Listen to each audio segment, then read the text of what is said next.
మీ life లో ఒక్క రాత్రే ఉంది. ఆ రాత్రి ఒక్క డెసిషన్ మీ ఫ్యూచర్ ని మార్చేస్తుంది. Phone, exam, silence. స్టోరీ వేరే ఎవరితో కాదు, మీ గురించే. సో జస్ట్ 3 minutes ఇవ్వండి. లాస్ట్ మినిట్ డెసిషన్ ఏంటో మీకే అర్థం అవుతుంది. It's start. ఈ స్టోరీని మీ లైఫ్ లో ఇమాజిన్ చేయండి. టైం నైట్ 10:30 అండ్ మీకు రేపు ఎగ్జామ్ ఉంది.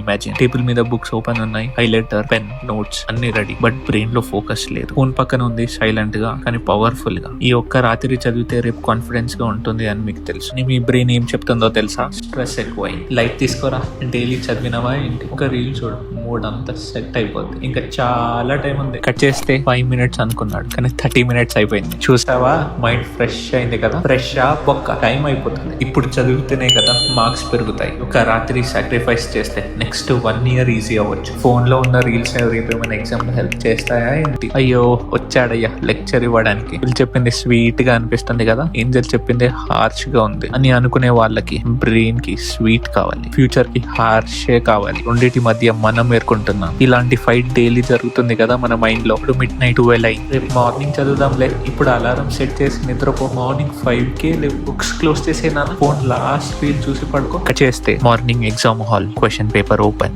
వన్ సైడ్ ఆన్సర్ ఏమో గుర్తుకు రావట్లేదు, బ్రెయిన్ ఏమో బ్లాంక్. ఫోన్ లో చూసిన రీల్స్ ఒకటి కూడా యూస్ లేదు. You start feeling regret. Angel ఏమో సైలెంట్, డెవిల్ ఏమో మిస్సింగ్. ఇప్పుడు లేట్ అయిందని లైఫ్ ఏం ఆగదు కదా.